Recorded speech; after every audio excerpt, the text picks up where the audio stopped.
Hello, I'm Mason Mead. I'm in the 8th grade.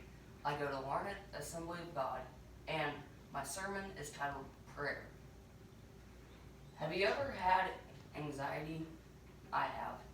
It started one night in the summer of 2019, and my parents had went to Vegas, and that meant me and my brother were alone at the house. I was getting ready to go to bed, and I started to feel weird.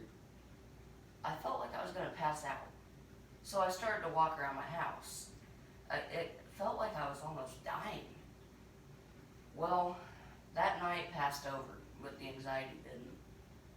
It carried over for a very, very long time. One night, when my parents were back home, we were watching a TV show, and I had a panic attack. My parents did the best they could to comfort me, but as hard as they tried, it didn't really work. We decided that it would hopefully pass over, the anxiety, but it didn't. The anxiety kept going at me, and finally we decided to go to the doctor. I'd gotten some pills, but they didn't really work. I had started to meet with my two pastors, Jared and Ryan. They were teaching me a bunch of tools to help me get better with my anxiety, and the most important one was prayer. Now, the prayer part of this was so huge in the end, right?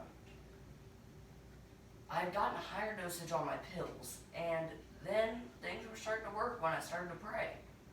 When I was praying, I felt a whole lot safer and better, but the anxiety didn't end fully. Another tool was some prayer cards that my mom made me.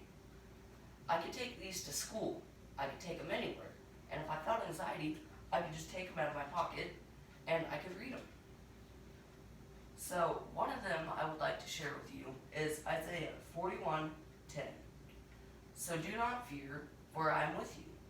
Do not be dismayed, for I am your God. I will strengthen you and help you.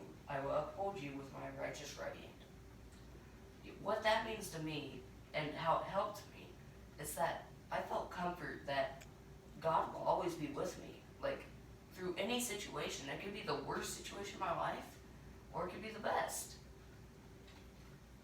Another one is Philippians 4:6-7. Do not be anxious about anything, but in every situation, by prayer and petition, with thanksgiving, present your requests to God. And the peace of God, which transcends all understanding, will guard your hearts and your minds in Jesus Christ. What that means to me is that you are 100% protected by God. It says, do not be anxious about anything, because in every situation, He will be there for you. It could be, let's say for example, I stubbed my toe this morning. He'll be there for that, or it could be even more of an extreme situation. He will be there for it. Now, maybe sometimes He won't be able to fix the situation, but He can definitely help with it. So, with prayer, I have learned that no matter what your situation is, the one tool you can always have is to pray. That is one tool that nobody can take away from you. You can always pray to God, and God will always be there to help you. He will always be there to pick you up. And so that's what's so big about having a relationship with God. Is because if you're praying, you're building that relationship. And if you're praising Him, you're building that relationship. So with that relationship, it will help you become even more confident in your faith, in your life, and even what you do on a daily basis.